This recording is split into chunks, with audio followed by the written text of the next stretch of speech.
Hi, I'm Om Hemdev. Welcome back to the O Food channel, where I aim to introduce you to many flavors and stories and people who are interested in in the culinary arts and India's regional cuisines.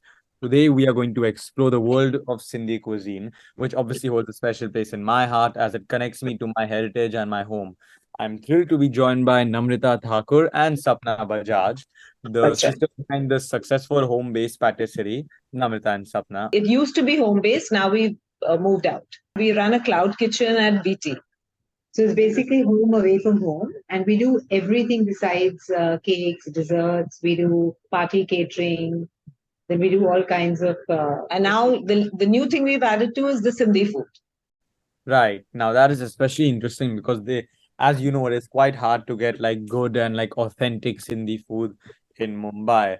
And That's right. additionally with us is celebrity chef Rakhi Vaswani, founder of the Palette Culinary Academy, a boutique international cookery and bakery school with two UK accreditations. Popularly known for her shows on TV, with shows like Rewind with Rakhi, Big Diaries, I Love Cooking, Plates of Flavor. Okay, so Sindhi food isn't just delicious; it also tells a story of the migration, resilience, and cultural amalgamation that obviously Sindhis, including me, went through. So some of my all-time favorites include Sai Bhaji, the infamous Dal Pakwan, obviously Took, which I posted about, and Sindhi curry. But what truly sets Sindhi cuisine apart from from many other cuisines are its distinctive ingredients.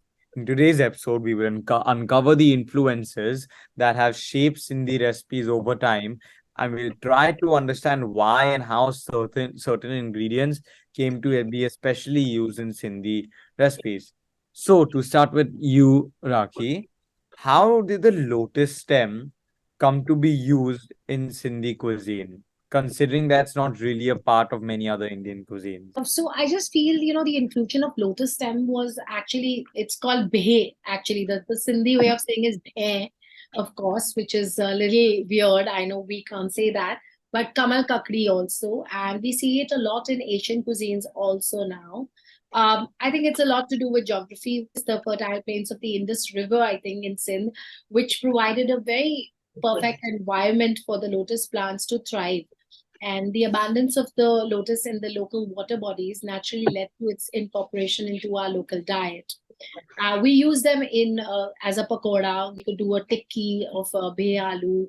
You could obviously do a bhuna masala or a sial masala. Some people use it in their curry as well. The way it's made, sometimes the crunchier version, which we've seen now in a lot of Asian restaurants, they do the lotus stem, which is stir fried. I think that's a very popular dish again with a lot of people. Back to either Namrita or Sapna. Aside from topography, I read that even the strategic position of Sindh in trade routes played a Right. role in shaping the cuisine. Is that how dried pomegranate seeds, which we call anadana, came to be used in Sindhi recipes? Yeah, I think because of the strategic position, they used, I mean, they had a lot of influence of Persia and Middle Eastern influence. And I think Persia and Middle Eastern countries use a lot of pomegranate. It adds a tangy taste to the food. So they started drying it, basically the pomegranate seeds, which is called anardana. And they added to Sindhi koki, which gives it a nice and tangy taste.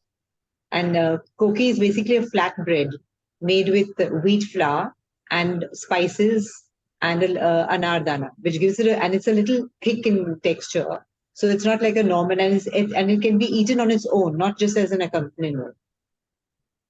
Okay, good to know. Also, anardana has a lot of medicinal value.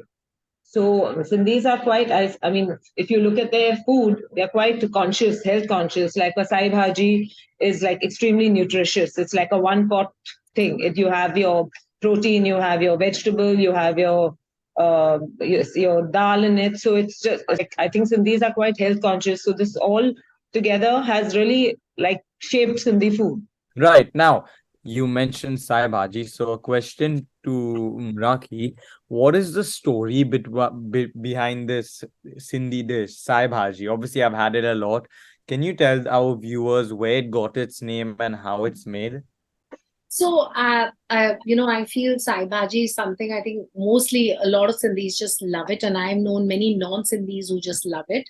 I think in the olden days, food used to be, it used to all be about barter. If those days there was no, it was like you take this and I give you that.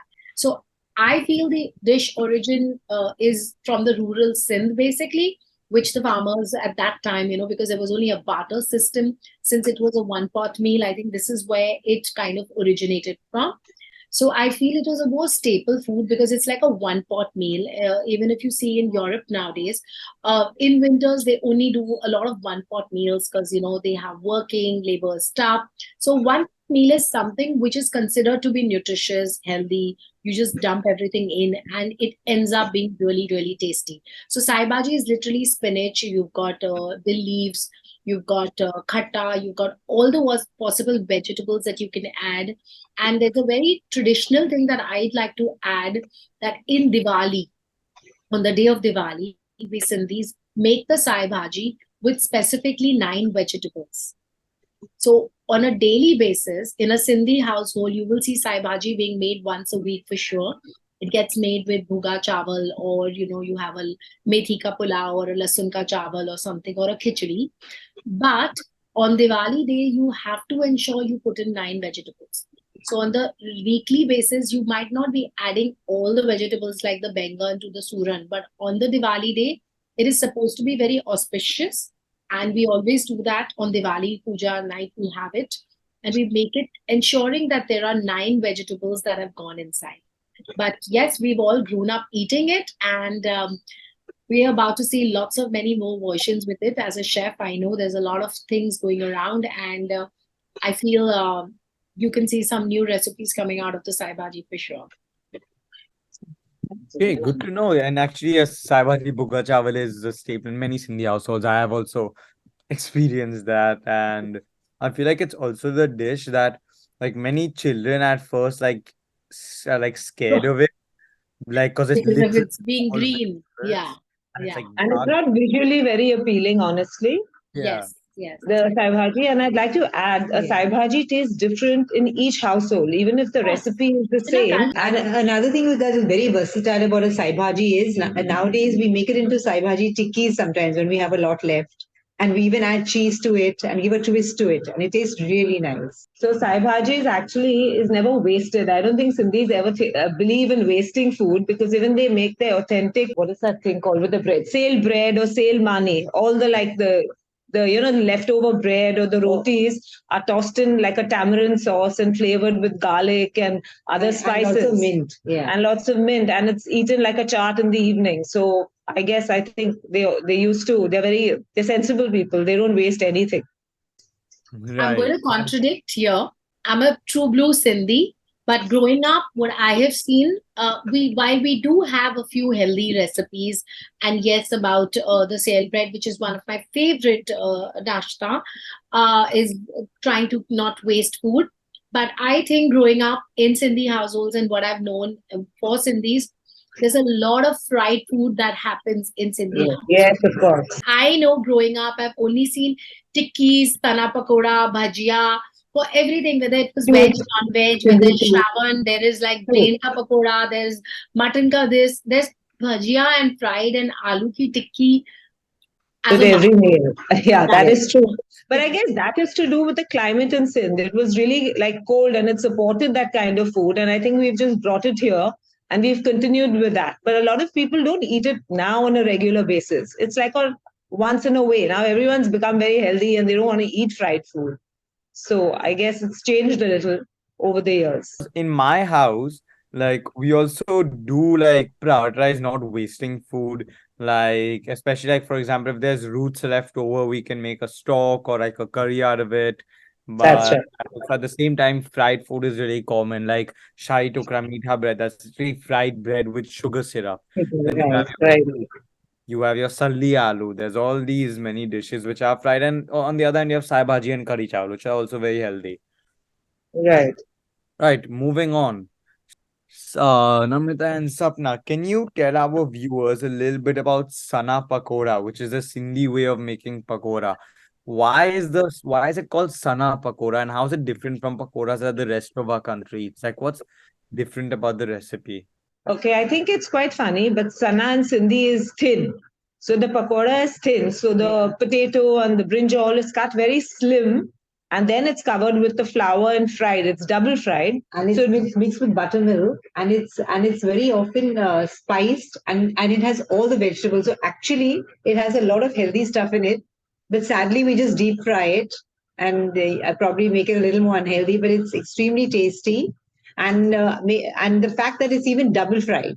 So I guess it's even heavier than a normal pakoda because it's fried twice. And I think sana is because it's thin, and they have it sliced thinly because the vegetable in it is not cooked before. It's just straight. It's just fried. It's not boiled or steamed, and then the gram flour is covered. It's double fried. So that's why I think that's how it gets its name, sana pakoda. Also, on like a similar subject, Rakhi, could you Right. tell us about the origin of dal pakwan slash how it's made and why it's become so beloved, especially as a breakfast dish? So dal pakwan in general is, it's a meal by itself. So it's something that is very versatile. So you could actually have it for brunch on a Sunday because it's very fulfilling. Even if you have guests over, people often love dal pakwan. That's one of the most famous Sindhi breakfasts or dishes, all-time favorite, anytime, which people love. In fact, so much so that it's even reached to a lot of nightclubs and bars also, where they actually do another, smaller version of it, like a snack or like a taco, and people love it. So it's essentially this really nice crispy pakwan. Essentially, at Sindhi homes, they are made thinner, really nice and thin and crispy. The dal is again cooked and simmered with a lot of spices. That's chili, and then you add some suka masala on top. But the chutney is what goes best with it. They do kind of a date and tamarind chutney on top with a little bit of sliced onion. So it's literally a meal by itself. So I guess there's what used to happen would be like you would want to, these people were when they're fetching out for work or they're going off for the day, eating a heavier breakfast was ideally considered better. And I guess dal pakwan is that kind of a meal. So I guess that is how it became really popular because it kind of fills you up because you've got your protein also, you've got your fat going in also, and it's a meal by itself. And Yeah. for me, the best dal pakwan that gets made is my mother-in-law. She makes the best. And I'm blessed because I love Sindhi food, and there are these some things which she really does wonderfully, and she actually pampers me for that. I don't know if you've heard of Indian Accent, the new restaurant from Delhi. In fact, I think they do a dal pakwan. Yeah, many restaurants and nightclubs do it. Yeah. It's become so. I feel Sindhi food is quite popular. I have so many non-Sindhi friends who love the Sindhi curry, who love the sai bhaji, who love the dal pakwan. These three And the foods two. are really, really popular. Yeah. And I don't know if you know, but a Sindhi curry is done differently because there's a bhatia curry which is separate. The Sindhi Amils do a separate besan ki curry. Some do a full besan, some do a half besan. Yes. Yeah, And that's some true. do a tomato ki curry. So every Yeah. Sindhi household, the curry is also And people can never understand how you put drumsticks in a curry. again, curry rice is a wholesome It's like meal a by one, itself. yeah. One pot. So then you're adding the vegetables also. That's what the women are taught to do, right? That hey, if Yeah. I'm making something tasty, That's right. let me add the protein, let me add the fiber and the vegetables through that, so it becomes like a one pot meal. And all around the world, this new thing is moringa and everything. And we probably 100%. discovered it many, many years back. Everything from your gluten-free things and all, even the grains that you're using now, we've been using them while we were younger. It's just that now, when the nutritionist or your gym trainer is telling you to do it, you're kind of paying more attention and it's becoming Sure, popular. that's right. I just feel पहले fry करते थे, अभी सब लोग air fry करते हैं. That's it. That's the difference. Yeah, that's so true. Fair enough, but actually, an interesting fact is, did you know in many cases, not in most, but in actually some cases, having an item air fried has more calories, more fat, or more unhealthier. For example, I'm sure you've seen those air fried or baked pani puris, That's right? right. So those are actually more unhealthy because to get it to puff up and be airy like that, you need a much higher fat content in the dough itself. So the dough of the pani puri that's air fried is it's way more oil than in a fried puri. Moving on to the next question. We've been talking about Sai Bhaji, Sindhi curry, and koki and dal pakwan. Firstly, That's can right. you tell me if people can order these Sindhi dishes from you? Yeah, of course, absolutely. Everything. Yeah. From Sindhi curry to a koki to a Sindhi mutton To a meetha to a lola, meetha lola, everything. just about everything. In fact, we have a client who orders Sindhi food from us each and every Sunday. Oh, okay, okay. It's like become a tradition with her. I guess a lot of people have not really don't have those old cooks who have who can make that Sindhi food and they miss it, right? If they don't have like grandparents or parents who probably do the same kind of food, so you probably crave your food that you've eaten as a kid. You would think other people want to try Sindhi food, but we have a lot of Sindhi clients ordering Sindhi food. So actually, that's quite a compliment because it must be really good that they keep reordering it. It is. I have eaten before, actually. Yes. Moving on. So recently, I've done a reel about Sindhi Took, which is a very whole globally, it could be considered unique because it's double fried, it's crushed, and all of that. That's So right. Sindhi, along with this, Sindhi mutton, which many people call Tevan, That's is also a unique recipe, right? Can you tell right.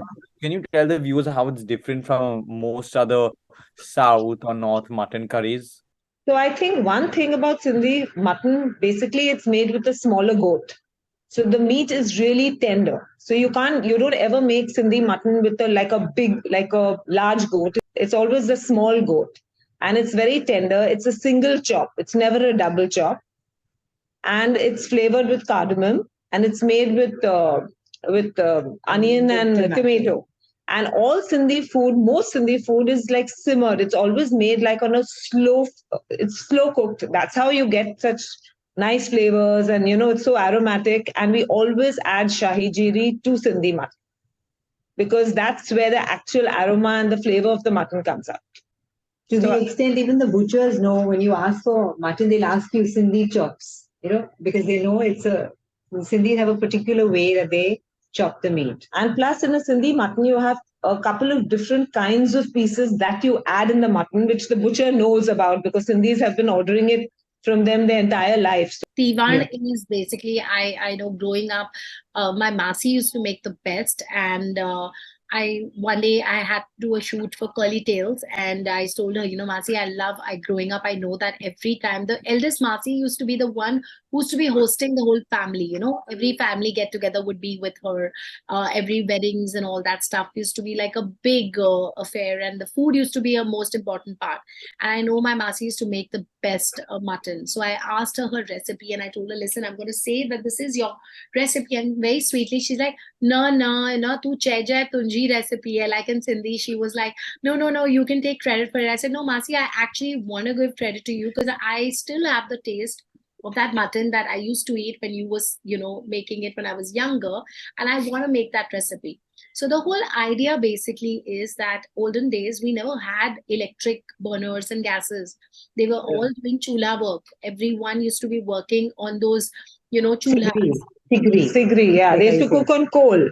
So everything was all about slow cooking. The mother, the woman of the house had to do every other chore except along with all these things also. So it was very easy because the gravies, the muttons were cooked with hardly any water. They used to cook in their own juices. So you starting with your onion, you don't have the time to bruno it at that point of time. But if you keep it covered slowly, it's going to caramelize, and then you go on to your next stage, and then you go on to your next stage. So that's the whole idea, because at that time the lady of the house had to do 20 other chores as well, and they would have like 80, 10, 10 kids. So she couldn't be standing on the gas burnowing the mutton for 45 minutes. Yeah, that's true. That slow cooking with no water and the juices of the whole meat and the ingredients would create that result. In fact, even now, we do slow cook it, but what we do is we put it on really low fire. We put a tawa underneath and we put the vegetable for hours. Pressure cooker doesn't have the same kind of flavor. Yeah, It just, it's the slow cooking has a different flavor to the food. In fact, we cover it and put a weight and we call it dum cooking, basically. Yeah. So I think that comes from the Mughal influence, where you have your dum biryanis and stuff. So every Indian cuisine has its own array of treats, and Sindhi food is obviously no exception. Can you Right. can you tell us a bit of some sweet dishes in Sindhi? Like, for example, like the one I've grown up with is obviously that what my house called meetha bread, which many people call shai tukra and singar ki mithai. So yeah. Okay, so I mean, honestly, my favorite is what is that poppy seed halwa, which is called kashkash kasira, which I simply adore. It's made out of poppy seeds and dry fruits. It's again simmered with ghee and sugar and milk on the fire for hours and hours, and then you get the most fabulous. You get something that you've never eaten before. I mean, how much ever you eat of it, you still crave for more. It's one of the tastiest Indian Sindhi sweets I've eaten. Right, And right.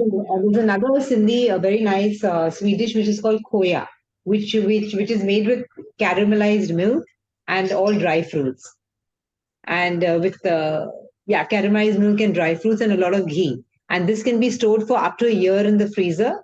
It's usually made in December when it's very cold.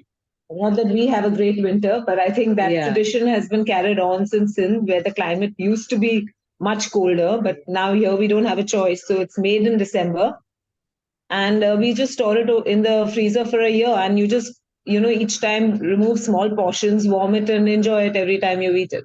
So I think those two are favorite Indian sweets, and we actually even make them in the kitchen. So And the same is even dried into laddus, and we call it like koya laddus. And that's the I mean that's very that's usually sent to people during weddings and other festivals. So obviously used to have we use what we call kashkash kasira. It's made out that's of right. seeds. And yeah, did you know hundreds of years ago, poppy seeds used to be very, very easy and very, very common to come by. If you check in the region of Sindh, the Right. poppy flower is incredibly common there. At least it was, especially in that time. Now, last question. So obviously, Namita and Sapna, you guys cater Sindhi food. That's But right. other than that, is there any good Sindhi restaurant that you've experienced in Bombay where you would recommend people can physically go with their family and eat like good Sindhi food? Honestly, no, there is no place, very sadly, just like we don't have a state, we don't have a restaurant either. But I think we should work on that. And I mean, there has to, I mean, now that Sindhi food is so popular, I'm sure, people have like one or two dishes on their menu. But if you want to eat authentic Sindhi food, I think there's this place called Tarachand Bhagat, but I don't think it's authentic Sindhi food, honestly. It's There are Bhagat few things. Tarachal. Bhagat Tarachal, right? Yeah, that's right. But it's not really authentic Sindhi food, according to me. But I still feel the flavor that you get at home cooking is very different from what a restaurant would cook. Fair enough. That's actually quite true. But once a while ago, I tried this place. They only serve dal pakwan for 110 rupees. I think it was Big Refreshments in Chembur. Oh, That was quite tasty. And it was like authentic. You had that masala, you had the chutneys that they give you. It tasted like proper Sindhi food. But unfortunately, it was like in the morning and all they had was dal pakwan. Has I the mean, Jama.